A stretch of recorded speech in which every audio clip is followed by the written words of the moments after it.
네, 오늘 말씀은 이 주보에 나와 있는 그 연대표 안에 연대표를 잘 들여다 보시고 말씀을 함께 들으시면 좋겠습니다. 하나님의 말씀 창세기 5장, 이것은 아담의 계보를 적은 책이니라.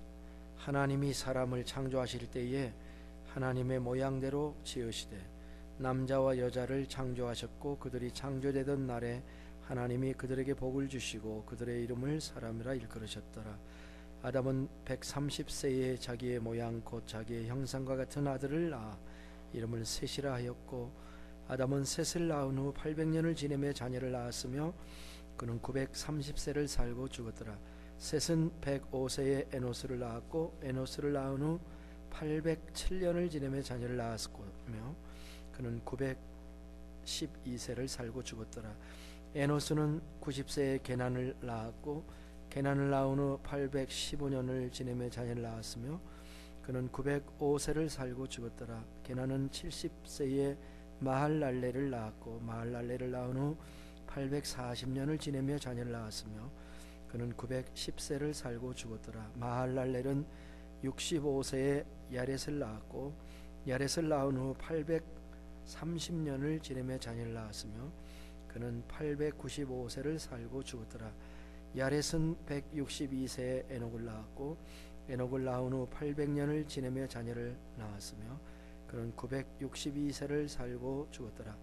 에녹은 65세에 무두셀라를 낳았고, 무두셀라를 낳은 후 300년을 하나님과 동행하며 자녀를 낳았으며 그는 365세를 살았더라. 에녹이 하나님과 동행하더니 하나님이 그를 데려가심으로 세상에 있지 아니하였더라. 무두셀라는 187세에 라멕을 낳았고, 라멕을 낳은 후 782년을 지내며 자녀를 낳았으며 그는 969세를 살고 죽었더라. 라멕은 182세에 아들 낳았고 이름을 노아라 하며 이르되 여호와께서 땅을 저주하심으로 수고롭게 일하는 우리를 이 아들이 아니하리라 하였더라. 라멕은 노아를 낳은 후 595년을 지내며 자녀를 낳았으며 그는 777세를 살고 죽었더라. 노아는 500세 된 후에 셈과 함과 야벳을 낳았더라. 아멘. 네, 오늘 말씀은 지난 주일에 가인의 족보를 우리가 봤는데요, 가인의 족보와 다른 족보를 우리에게 보여주고 있습니다. 어떤 분들은 창세기 5장을 읽으면서 재미없다, 짜증스럽다, 왜 우리나라 족보도 아니고 이스라엘 족보를 봐야 되느냐, 이렇게 짜증스럽게 생각을 하는 분도 있다고 합니다. 그럴 수 있을 것입니다. 그런데 그것은 왜 그러냐면은 이 족보의 비밀을 제대로 알지 못하기 때문에 그렇습니다. 이 족보에는 엄청난 이야기와 인생 철학이 담겨져 있는 그런 족보입니다. 잘 읽고 음미하면 우리의 삶에 모범이 되는 그런 소중한 교훈들이 담겨져 있는 겁니다. 그래서 오늘 이 말씀을 우리가 함께 나눈 이후에는 여러분이 앞으로 창세기 5장을 매우 좋아하실 겁니다. 먼저 이 족보를 좀 자세히 들여다볼까요? 이 5장의 족보에는 많은 이야기가 담겨져 있습니다. 몇 가지 특징들을 살펴보자면, 첫 번째 생각할 것은 이 족보는 아담부터 노아까지의 족보인데요, 한 1500년 정도 이 나이들을 다 계산해 보면 거의 1500년에 걸친 역사를 말하고 있습니다. 딱 한 장에 우리가 지금 1500년 역사를 딱 이렇게 잡고 있는 거예요. 근데 이 1500년이 지났는데 제너레이션은, 세대는 10세대 정도밖에 되질 않습니다. 놀라운 이야기죠. 오늘날은요 1500년을 살았다면 한 50세쯤 될 거예요. 요새는 한 세대를 한 30년밖에 안 치거든요. 그러면은 참 왜 이렇게 간단해, 1500년인데 이렇게 생각할 수도 있습니다. 그 이유는 이 5장에 등장하는 사람들이 굉장히 오래 살았기 때문에 그렇습니다. 강원도의 민요 중에 한오백년이라는 노래 혹시 아십니까? 한마는 이렇게 시작하는 거야. 세상을 홀로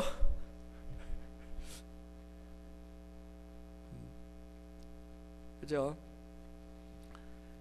야속한님아 정을 두고 못만 가니 눈물이 나네. 아무렴 그렇지 그렇고 말고 한오백년 살자는데 웬 성한가. 이 노래는 사랑하는 사람과 한 500년 정도를 살 꿈을 노래를 한 겁니다. 근데 안 이루어졌겠죠. 그렇지만 창세기 오늘 5장의 이야기는 500년보다 훨씬 많이 살았던 사람들의 이야기인 거죠. 오늘 말씀은 이 족보를 아담의 족보라고 계보라고 그렇게 규정을 합니다. 1절에서 이것은 아담의 계보를 적은 책이니라. 우리 지난 시간 4장에서 가인의 그 계보, 사실 가인이 아담의 장남이니까 아담의 장남 가인의 계보를 보았습니다. 그리고 그 아담으로부터 따지면 7대 손인 라멕에 대한 이야기를 우리가 했죠. 그런데 성경은 그 족보를 인정하지 않습니다. 이게 진짜 아담의 계보다 이렇게 얘기를 지금 하고 있습니다. 성경의 역사를 자세히 보면은 장남으로 역사가 흐르지 않는 경우가 많다는 것을 알게 됩니다. 서열 파괴, 옛날에 우리나라는 서열이 굉장히 장남하고 차남이 차이가 많았고 또 서자는 뭐 말도 못하게 참. 그런데 성경은 서열 파괴가 있어요. 하나님은 믿음과 순종의 사람을 통해서 일하시는 하나님이더라고요. 서열로 일하시는 게 아니에요. 세 번째, 이 족보는 인간이 도대체 뭐냐, 인간관, 이게 굉장히 중요한 겁니다. 공산주의의 인간관 정말 살벌합니다. 사람이 아니에요. 혁명을 위한 도구일 뿐이에요. 성경이 오늘 이 족보에는 인간이 뭐냐라는 설명도 담고 있습니다. 아담의 범죄로 인해서 타락한 인간임에도 불구하고 본문 1절 2절에 나오는 인간과는 따뜻하고 희망적입니다. 이렇게 써 있잖아요. 하나님이 사람을 창조하실 때에 하나님의 모양대로 지으시되 남자와 여자를 창조하셨고 그들이 창조되던 날에 하나님이 그들에게 복을 주시고 그들의 이름을 사람이라 일컬으셨더라. 예. 자, 우리는 3장 4장에서 인간의 타락에 대한 기사를 읽었어요. 예.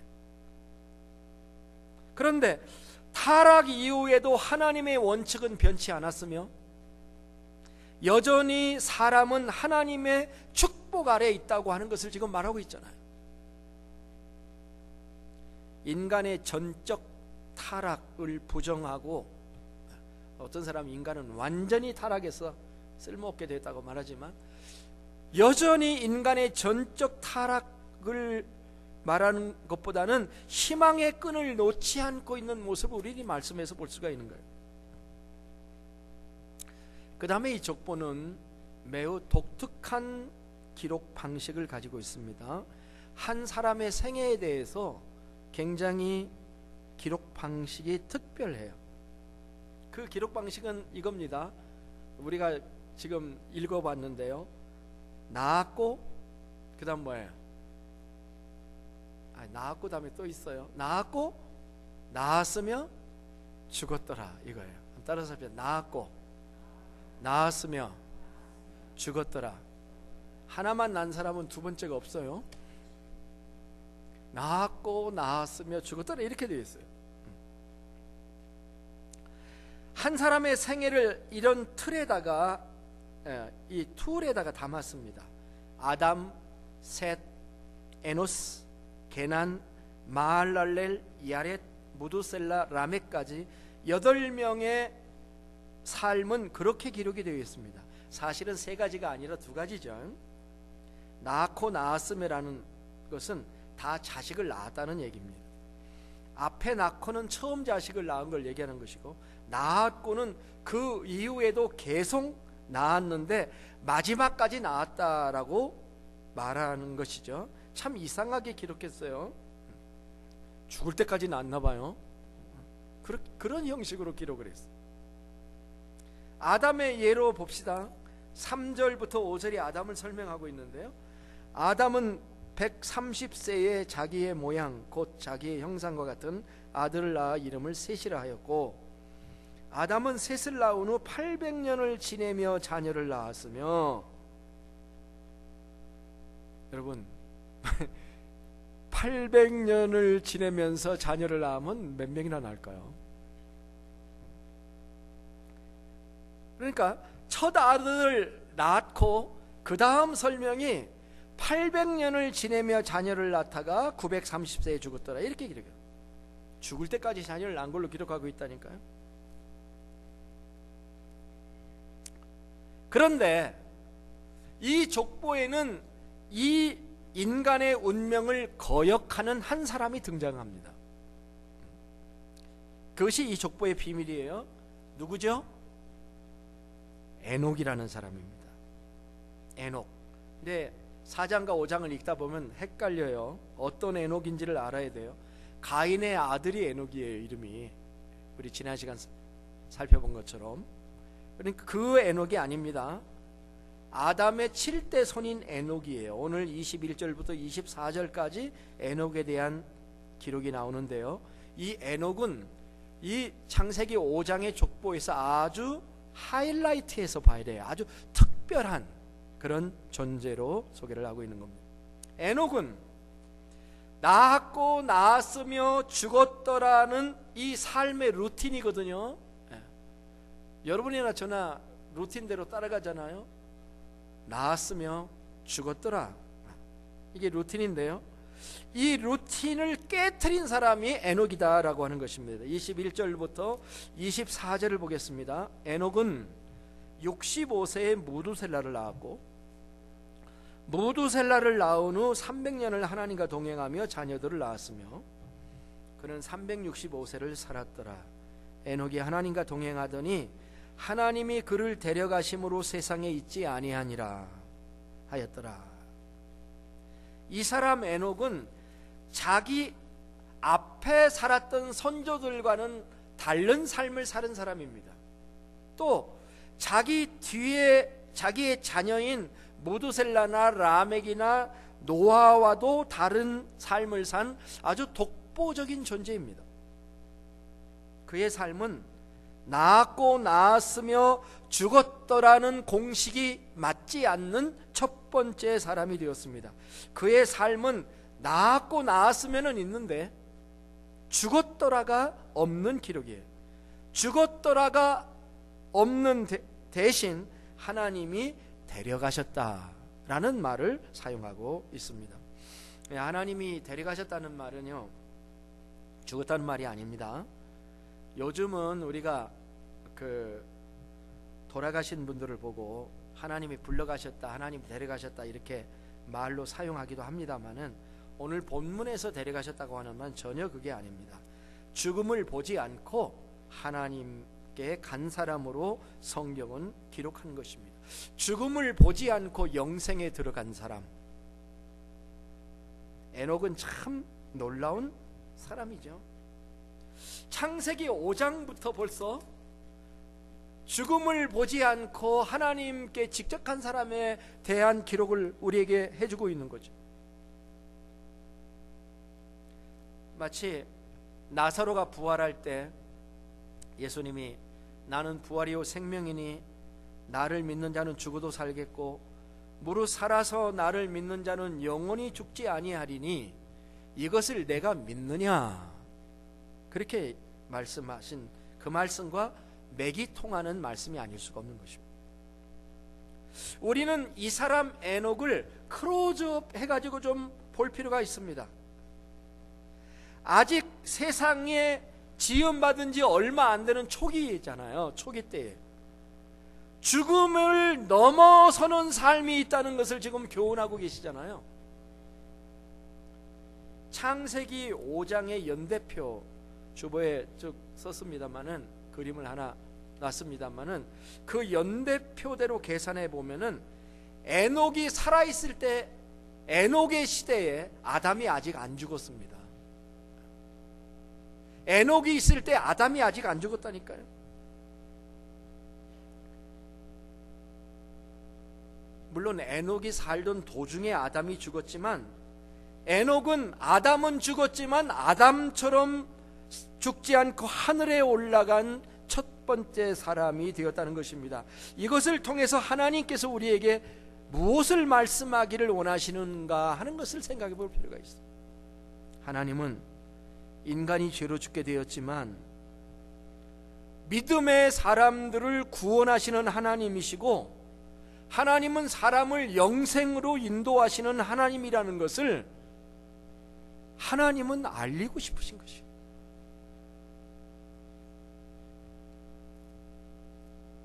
이제 우리는 어떻게 에녹이 그런 자가 되었는지 좀 살펴보기를 원합니다.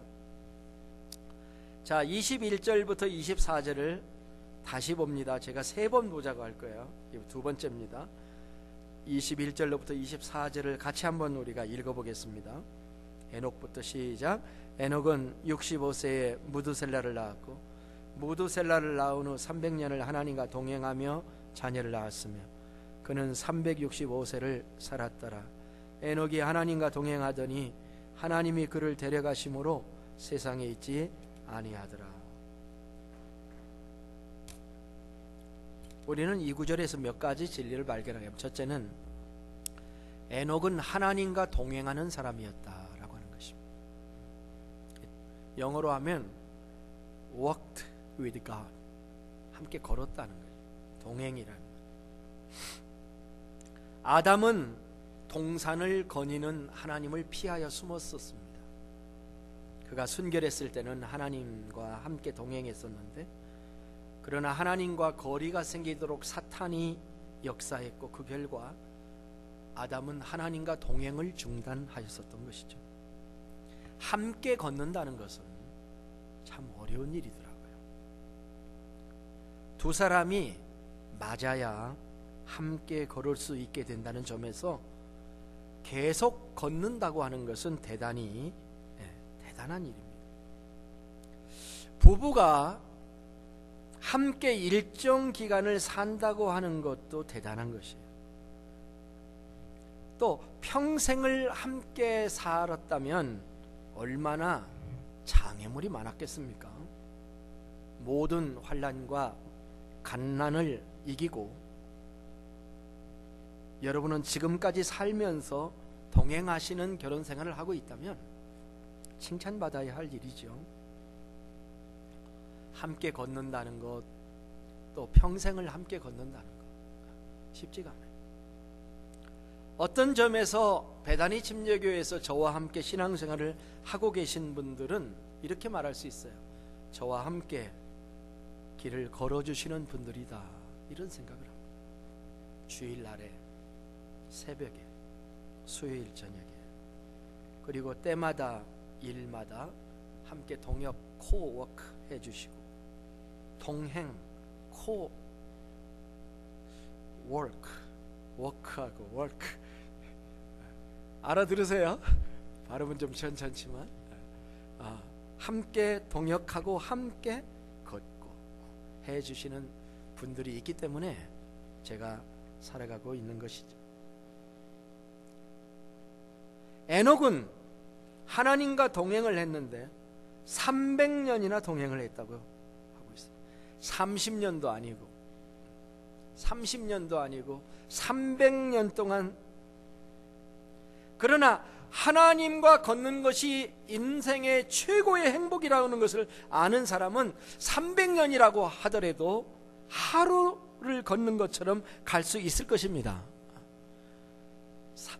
여러분, 누구하고 300년을 산다고 생각하면 아찔할 거예요. 근데 사람은 냄새가 납니다. 이기적인 냄새가 나고, 또 왜 이렇게 자주 변하는지, 또 왜 그렇게 자주 교만해지는지, 조금만 괜찮으면 또 금방 교만해집니다. 이런 인간하고 300년을 동행한다면 참 어렵겠지만, 하나님은 불변하신 하나님이죠. 영원토록 동일하신 하나님이시면서도, 이게 또 하나님의 묘미가, 영원토록 동일하시면서도 매우 다양하신 하나님. 예? 아침마다 해가 뜨는 건 동일한데 아침마다의 날씨가 다양한 것처럼, 하나님은 동일하시면서도 다양하신 하나님, 다양성 속에서의 불변성을 가지신 우리 하나님은 우리가 동행할 만한 분이시죠. 그렇죠? 아무리 훌륭한 사람하고도 계속 동행하다 보면은 약점들이 보이게 됩니다. 그러나 우리 하나님은 함께 걸을 만한 분이십니다. 엠마오로 내려가던 두 제자가 예수님을 만나 진리를 배우고 가슴이 뜨거워졌던 것처럼, 우리도 주님과 동행하면 행복합니다. 행복해. 찬송가에 제가 가끔 인용하죠. 저장미꽃 위에 이슬. 이 노래는 주님과 동행하고 교제하는 모습을 노래한 거예요. 영어의 원가사를 살려서 번역해 보면 이런 뜻입니다. 나는 장미꽃 위에 이슬이 아직 맺혀 있는 그때에 혼자 정원에 있었습니다. 내 귀에 은은히 소리가 들렸는데 이 소리는 하나님의 아들의 음성이 분명합니다. 그가 내게 걸어오셨습니다. 그가 나에게 말을 걸으셨습니다. 그리고 그가 내게 너는 내 것이야 라고 말씀하셨습니다. 이거거든요. 우리가 거기서 머물며, 동산에서 머물며 나눈 기쁨은 아무도 알 사람이 없습니다. 이것이 하나님과 동행하는 사람의 행복이에요. 우리가 하나님께 가기 전에 해야 될 일이 있습니다. 우리는 하나님께 갈 건데요, 하나님께 가기 전에 해야 될 것은 이 땅에서 하나님과 동행해야 된다는 것입니다. 만일 이것이 우리에게 없다면 천국은 얼마나 어색한 장소가 될 것인가요? 우리는 이 땅에서 하나님과 동행하는 것을 배워야 합니다. 하나님과 동행하라고 얘기를 하면 굉장히 부담을 느끼시는 분들이 많습니다. 어떻게 하는 게 하나님과 동행하는 건가 오해하지 말아야 됩니다. 세상과 단절하고 살아야 되는가? 맨날 성경만 붙잡고 살아야 되는가? 이 점에서 참 성경은 참 놀라운 책인 게 세밀하게 얘기해 주는데요. 22절 말씀에 이런 말씀이 있습니다. 하나님 에녹 설명하면서 22절을 보시면, 무두셀라를 낳은 후 300년을 하나님과 동행하며 자녀를 낳았으며, 이렇게 써놨어요. 하나님과 동행하는 것은 자녀 낳는 것과 서로 반대되지 않는다는 얘기입니다. 우리는 직장생활, 가정생활, 성생활, 이런 것을 하면서도 얼마든지 하나님과 동행할 수 있어야 되는 것입니다.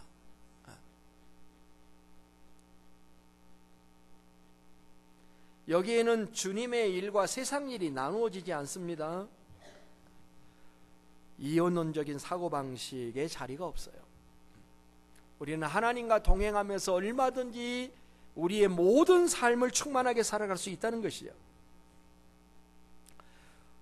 우리가 에녹을 통해 발견한 세 번째 메시지는, 이렇게 하나님과 동행하는 사람을 하나님은 직접 데려가기를 원하신다는 거예요. 아마도 에녹은 하나님 입장에서 보면 처음으로, 그리고 진심으로, 진정으로 하나님과 동행했던 사람으로 보여요. 그만큼 하나님은 에녹을 귀히 여기셨습니다. 나와 동행하기를 원하는 인간이로구나. 하나님은 그를 죽음의 땅 속에 넣어두시고 훗날에 살리기까지 기다리기를 원치 않으셨습니다. 그래서 데려가신 거예요. 에녹에게서 배워야 합니다. 에녹에게 물어야 됩니다. 당신은 어떻게 그렇게 동행을 했습니까?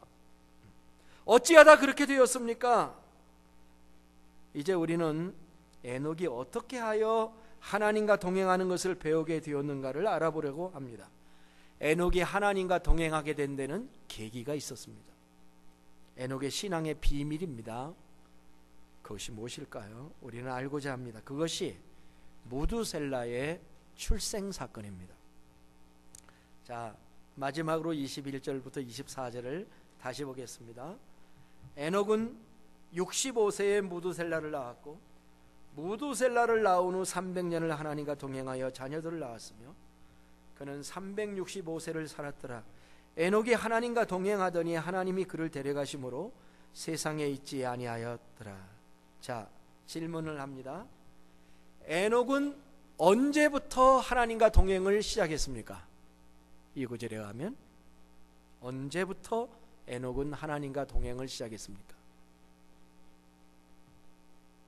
몇 살 때부터, 이렇게 바꿔서 질문하겠습니다. 몇 살 때부터 하나님과 동행을 시작한 것입니까? 예, 무두셀라를 낳은 후니까 65세 낳았으니까 그는 65세 때부터 하나님과 동행을 시작했다 그 말이죠. 자식을 낳는 사건이 하나님과 동행을 시작한 사건이에요. 어떤 사람은 자식을 잃어버린 순간이 하나님과 동행의 시작인 사람도 있어요. 근데 이 에녹은 자식을 낳는 사건이 하나님과 동행의 시작이었어요. 65세의 에녹은 무두셀라를 낳았습니다. 도대체 65세의 에녹에게 무슨 일이 일어난 것이냐? 왜 자식을 낳은 후에 에녹은 하나님과 동행을 시작했느냐 하는 질문이 나오게 되는 것이죠. 사실 자식을 가지는 사건은 어떤 사람들에게는 굉장히 혁명적 사건이에요. 젊은이를 아버지로 바꾸는 사건이기도 하잖아요. 눈이 확 띄어지는 사건이기도 하죠. 가끔 아버지로서 준비가 되지 않은 젊은이들이 사회적으로 무리를 일으키기도 하지만 대부분의 젊은 청년들은 아버지가 되는 사건에서 인생의 의미가 달라지기 시작하고 삶의 무게를 느끼게 되어서 참 인간이 되기도 합니다. 따라서 우리도 이런 관점에서 에녹을 이해해야 할까요? 근데 좀 뭔가 이렇게만 이해해 보면 뭔가 좀 부족하다고 느끼지 않겠습니까? 한 가지 해결법이 있는데 이 해결의 실마리는 뭐냐면 아들의 이름을 지은 것에서 그 실마리를 찾아보는 것입니다. 성경은 에녹의 아들의 이름을 무두셀라라고 소개합니다. 오늘의 족보에 보면 65세 아이를 낳았다고 그랬죠. 지금 등장하는 10명들을 이렇게 비교해 보면은 65세의 아들을 낳은 사람이 또 하나 있는데 마할랄렐이라는 사람이에요. 이 사람은 65세의 아이를 낳고도 하나님과 동행을 하지 않았어요. 이 사실은 일찍 낳았다는 조건이 반드시 하나님과 동행하는 것은 아니라는 걸 가르쳐주고 있는 것처럼 보이죠. 어디서 실마리를 풀어야 되나요? 이름에서 찾아보자는 거예요. 그 이름의 의미가 실제 역사 가운데 어떻게 이루어졌느냐는 것을 살펴보면 도움이 되는 것입니다. 무두셀라라는 말은 어떤 의미가 있는가요? 성경의 이름은 그냥 지어진 게 아닙니다. 예를 들면 아담의 이름을 북다, 아담이라고 지을 때 이 아담이라는 말은 북다라는 뜻입니다. 아담의 칼날을 의미하기도 해요. 하나님께서 아벨 대신 주었다는 의미로 셋이라는 이름을 지었다는 것을 우리 앞에서 살펴보았습니다. 성경의 이름은 때로 운명에 대한 이 아이의 운명에 대한 이름을 짓는 경우도 종종 있습니다. 무두셀라라고 하는 이름은 학자들마다 참 여러 다양한 주장들이 있는데 정리해서 딱 두 가지를 얘기하면, 첫째는 옥스퍼드 구약 주석에 보면은 이 무두셀라라고 하는 말은 이 마트와 헬라흐라는 단어, 그 성인 남자를 가리키는 마트라는 단어하고 칼, 병기나 칼을 의미하는 헬라흐라는 단어가 결합된 이름으로 병기의 사람 혹은 창의 사람이다라고 하는 뜻을 가지고 있다고 합니다. 창을 진 사람이에요. 창을 가진 사람, 무기를 든 사람, 뭐 이런 뜻이라는 거죠. 무두셀라는 아들을 낳았는데 그 아들의 이름을 뭐라고 불렀냐면 라멕이라고 붙였습니다. 지난주 얘기한 그 라멕하고 다른 라멕이에요. 헷갈리기도 했어요. 근데 이 라멕이라는 말은 자기 아들한테는 라멕이라고 붙였는데 강한 자, 약탈자라고 하는 그런 의미를 가진 이름입니다. 이런 이름들이 우리에게 보여주는 건 뭐냐면 창을 잡아야 살 수 있는 시대, 강해야 살 수 있는 시대, 이런 거잖아요. 이 당 시대가 얼마나 살벌한 시대였는가 하는 것을 우리에게 알려주는 거죠. 창세기 4장의 지난주 말씀에서 가인의 계열에서 나온 그 라멕에 대해서 나누었잖아요. 그 라멕은 아담의 7대 손이고, 지금 오늘 5장에 나오는 에녹의 아들 라멕은 아담의 9대 손이에요. 7대 손이나 9대 손이나 거의 동시대라고 말할 수가 있습니다. 그런데 이 라멕이 아들을 낳자 노아라고 했어요. 근데 노아의 뜻은 안식이라는 의미의 노아입니다. 흥미롭지 않습니까? 따라서 무두셀라의 첫 번째 이름의 의미가 창의 사람이라고 하는 이 사실은 참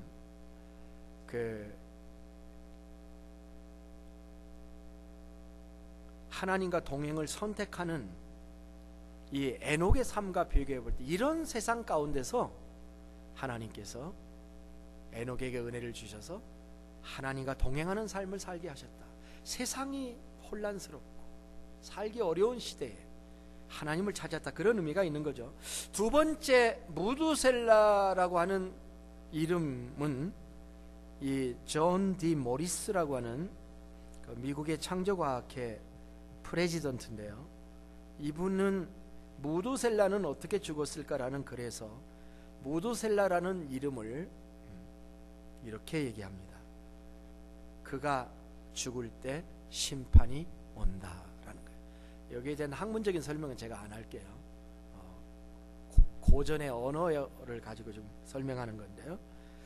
그가 죽으면 심판이 온다. 자, 생각을 한번 해보십시오. 아이를 낳는데 하나님께서 뭔가 비전을 주셨어요.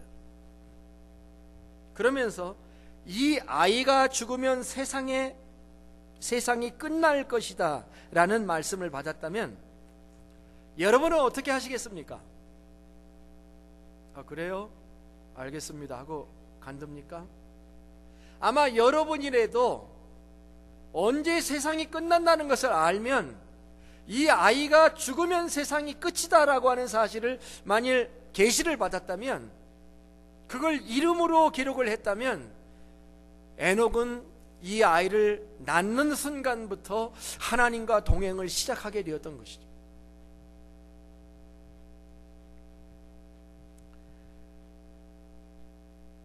무두셀라의 이름이 이거다 저거다 하는 것을 논쟁하기 이전에 여러분이 인터넷에 들어가고 책을 들어가 보면 논쟁들이 있어요. 그런 논쟁 다 옆에 제쳐놓고 무두셀라의 죽음이 언제 되었는가 하는 것을 우리가 만일 한번 본다면 그것이 가장 강력한 사실이죠. 무두셀라가 노아 홍수가 시작하기 직전에 죽었다는 것은 분명한 사실이에요. 계산을 한번 해볼까요? 자, 여러분이 도표를 보고 대답을 한번 해보세요. 무두셀라는 몇 살에 라멕을 낳았죠? 무두셀라는 몇 살에 라멕을 낳았어요? 187살에 낳았어요. 무두셀라의 아들이 라멕이잖아요. 라멕은 노아를 몇 살에 낳았습니까? 182죠. 자, 무두셀라를 중심으로 지금 보는 거예요. 무두셀라가 라멕을 낳을 때 187세, 라멕이 노아를 낳을 때가 182세. 그러면은 라멕이 노아를 낳을 때 할아버지 무두셀라의 나이는 두 개를 합하면 되죠. 369세죠. 그런데 노아 홍수는 언제 일어났나요? 노아 몇 살 때 일어났나요?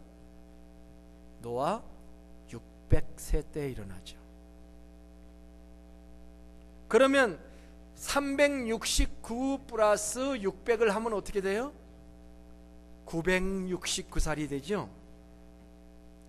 노아 홍수가 일어나던 해에 무두셀라는 세상을 떠났다, 그 말입니다. 근데 이 10개 족보 중에서요, 가장 짧게 산 사람이 누구냐면 무두셀라의 아들이 가장 짧게 살았어요. 777세. 이 사람은 아버지보다 먼저 죽어요. 만일 이 라멕이 777세를 살지 않고 조금 더 살았다면은 어떻게 돼요? 노아 방주에 탑승을 했을 거예요, 틀림없이. 그런데 하나님은 그를 아버지보다 먼저 죽게 하고 마지막에는 무두셀라를 죽게 만들고 그 다음에 노아 홍수가 나게 하심으로 하나님께서 어떤 이 질서를 정리하신 것 같은 그런 느낌이 들지 않습니까? 자, 다시 에녹에게로 돌아가겠습니다. 에녹이 왜 자식 무두셀라를 낳은 후 300년 동안이나 하나님과 동행을 한 것일까요? 분명한 것은 무두셀라의 출생의 비밀이 있다는 것입니다. 저는 그렇게 믿습니다. 하나님이 에녹에게 자식을 낳게 할 때에 미래에 대한 계시를 주신 것이 틀림이 없습니다. 그래서 그는 아들이 출생한 이후에 새로운 인생을 살기 시작한 것입니다. 이해되시죠? 이게 창세기 5장입니다. 사랑하는 성도 여러분, 하나님께서 에녹에게 계시를 해주신 것처럼 하나님께서 우리의 미래에 대해서 우리에게 계시를 해주신 것이 있습니다. 그것은 예수 그리스도의 주 되신 것과 예수님이 주님이시라는 것, 예수님이 우리의 죄를 위해서 십자가에 죽으셨다는 것, 그리고 그가 다시 오셔서 이 세상을 심판하실 것이라는 것입니다. 이것이 마지막 시대에 우리에게 주신 하나님의 계시인 것입니다. 이게 성경을 통해서 우리에게 주시는 하나님의 계시입니다. 이것을 믿으시기를 바랍니다. 이 사실을 알고 믿을 때에 우리가 해야 될 일이 있습니다. 뭐를 해야 될까요? 에녹이 한 것처럼 정말 우리가 주님이 만유의 주이시고 그가 나를 위해 죽으셨고 다시 오실 심판자이라고 하는 것을 정말 우리가 계시로 받고 그것을 믿음으로 받아들였다면 우리가 에녹처럼 해야 될 일이 뭘까요? 하나님과 동행하는 것입니다. 하나님과 동행하는 삶을 사는 것입니다. 하나님과 걷는 것입니다. 하나님과 동행하며 하나님의 말씀을 삶의 법칙으로 따르는 것입니다. 하나님의 얼굴을 배웁고 그의 말씀을 경청하며 하나님이 걷는 걸음을 따라가는 것입니다. 성경은 에녹을 따르는 자들이 이미 있었다고 성경에서 얘기합니다. 에녹의 손자인 노아입니다. 창세기 6장 9절에서 이렇게 말해요. 노아는 의인이요 당대의 완전한 자라. 그는 하나님과 동행하였으며. 이게 노아에 대한 언급이에요. 벌써 증손자죠. 에녹의 증손자, 에녹, 무드셀라, 라멕, 노아 이렇게 되니까 에녹의 증손자가 벌써 하나님과 동행하는 자가 되었다고 성경은 기록하고 있는 것입니다. 구약의 선지자 미가는 유명한 말씀을 우리에게 남겨주셨습니다.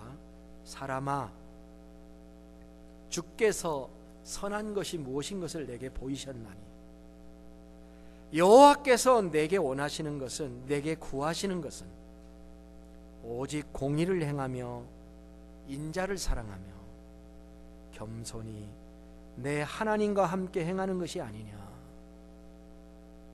겸손히 내 하나님과 함께 행하는 것. 여기서 하나님과 함께 행하는 것을 영어로 읽어보면 to work humbly with your God. 하나님 앞에 정말 험불한 마음으로, 겸손한 마음으로 하나님과 함께 동행하는 것이라고 강조를 했던 것입니다. 말씀을 정리합니다. 사람마다 믿음의 비밀이 있습니다. 우리는 에녹의 비밀을 오늘 배웠습니다. 사도 바울은 디모데에게 감독의 자격을 말하면서 깨끗한 양심의 믿음의 비밀을 가진 자라야 할지니라. 그래서 믿음의 비밀을, 우리 모두 예수 그리스도와 성경이 약속하는 종말을 바라다 보면서 세상 사람이 알지 못하는 복음의 비밀을 가지고 하나님과 동행하는 하나님의 사람들이 되기를 축복합니다. 우리 성도 한 사람 한 사람이 혼자 사는 게 아니고, 일주일 동안 혼자 살려면 얼마나 힘드세요? 네? 우리는 혼자 살게끔 지어진 존재가 아닙니다. 그렇다고 누가 옆에 있어야 된다는 얘기를 하는 것이 아닙니다. 우리 하나님과 동행하고 하나님과 함께 걷는 이것이야말로 우리의 행복이고 축복인 줄로 믿습니다. 기도하겠습니다. 주님, 하나님, 오늘 우리는 1500년의 역사 속에 감추어진 비밀을 조금 맛보았습니다. 세상은 여전히 험하고 살기가 등등하며 우리가 살기 힘들지만 그 안에 하나님의 역사는 흐르고 있는 것을 믿습니다. 에녹이 미래에 대한 하나님의 계시를 받았고 그것을 믿음으로 받아들여 하나님과 동행을 시작한 것처럼 우리도 날마다 하나님과 동행하는 삶을 살기를 원합니다. 그 삶을 살게 해 주시옵소서. 도와 주시옵소서. 예수님의 존귀하신 이름으로 기도합니다. 아멘. 다 함께 일어나셔서